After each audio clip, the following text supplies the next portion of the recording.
Hello everybody, it's Daryl. Today we're going to talk about lawn care and fixing a lawnmower. And it's Saturday, the seventh day of the week. It's not the first day of the week, which would be Sunday. Now we could mow the grass on Sunday, but on Saturday you can't even fix your lawnmower or mow the grass. So what's the point in mowing it today? So because the Father says in Leviticus 23:3, don't do any work on the Sabbath, and that's his law. He has all the authority to do that and to write that in his word. So if you keep the Saturday Sabbath holy, you obtain a sign from him. Now that's a sign of obedience. So it would behoove you to have interest in that. The commandments, the 10 commandments. That's what we're trying to fulfill here in talking about this lawnmower, because we don't want to touch this thing on the Sabbath. So the fourth commandment, the Father says to keep the Sabbath holy. But the whole almost 50,000 denominations have construed that as the Sabbath is Sunday, but it clearly is the Saturday, the seventh day of the week. So they got everything mixed up. Yet all these churches around here, they say the Sabbath is on Sunday, and they're making merchandise of their people, and they're breaking the Sabbath and doing work on the Father's Day. They're even scheduling events, say soccer and t-ball and everything on the Father's Day, where they should be doing the Father's will and maybe studying the Word and teaching their family of these things, so they can be a people of covenant. I want to put a word in right here for the covenants of promise. So you can read everybody's favorite apostle. That's Apostle Paul in Ephesians 2:12. He says, as believers in Messiah, that you're grafted in to Israel. So you got to read your Bible as such, as you're Israel, and also that you're into the covenants of promise. You need to be keeping those, and that's the Holy Covenant. And the Holy Covenant is keeping the 10 Commandments. All 10. So 9 of those, like if you decide to do 9 of them, you're not keeping the 10 commandments. So you will be out of covenant. So you got that's what I'm saying. He said he gave you the 10 commandments and said remember that fourth one especially, and that's the Saturday Sabbath. So this is why it's important not to cut your lawn or work on your mower on the Sabbath. You see this? Or you'll be breaking that very important one he said to remember after giving you the 10 commandments. Okay, the other thing to remember in the covenants of promise is the rainbow covenant. So that is eating clean. So they're on the ark. You look up the ark story, Noah's Ark.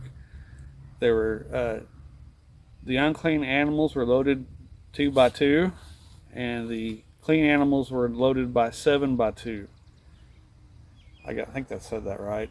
You can look that up. But they're loaded by 7, so the clean animals. So when you're on the ark, you want to have stuff to eat, so you have to have more food. If you ate one of the unclean animals, there would be no way for them to reproduce. So use your brain there. Don't eat unclean things. So that's no swine, no sea bugs, and no catfish, because they don't have scales. So that's just a brief overview of that. So to be in covenant is a blessing. And what did Messiah come to do? He came to put an end to sacrificial law. So as a believer, you have to differentiate from the sacrificial law that was added because of breaking the 10 commandments in the first place. So you have the Ark of the Covenant. The 10 commandments were inside this ark. We still have to keep those, and the sacrificial law was added. That was on the outside of the ark. So many people in the Christian community, almost all these 50,000 denominations, say that they categorize the law altogether, but it's not true. So you have to differentiate from the Ten Commandments we still have to keep today from the sacrificial law that Yeshua, the Messiah's work, took the place of. It's very important that you do that. If not, you're gonna be guilty of Matthew 5:19 and teach people that you don't have to keep those commandments. And it says those people will be least in the kingdom of heaven. And how far down into the pit does that kingdom go? So you don't want to be called least in the kingdom of heaven. You want to be called great in the kingdom of heaven. You want to teach the Ten Commandments. So this is a problem that most of these pastors are saying you don't have to keep the Ten Commandments anymore because it's been done away with.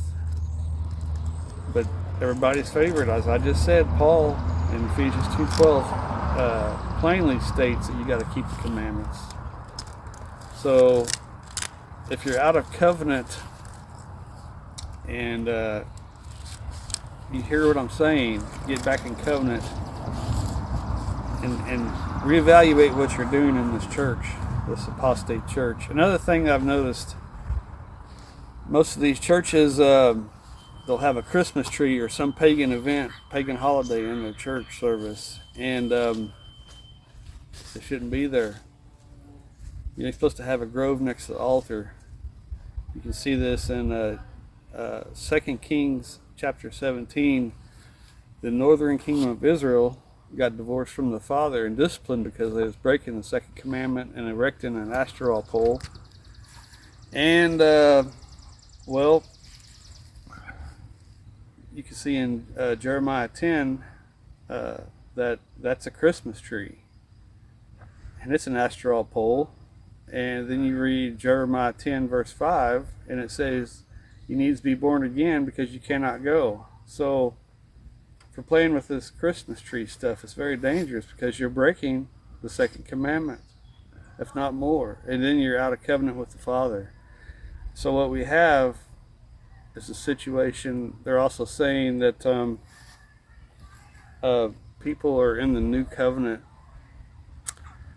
All these pastors are saying that you're in the new covenant yet, right now.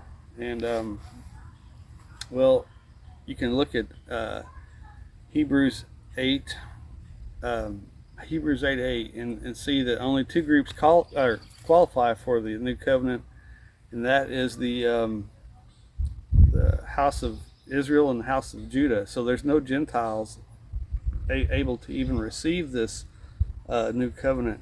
And then you read on into the new covenant, and it gives a description of that. So this is Hebrews 8:11, and it says, "No man man will not be teaching man about the Father and the Son, and all will know their names." So if that's not happening, we got almost a church on every corner of men teaching men. And not all know the Father or the Son or their Hebrew names. And so we're out of the description of the new covenant. So then you look back and realize that you really are, as Paul has said, you're in the covenants of promise. So yeah, I guess what I'm saying is come out of her, my people. And that's Revelation 18.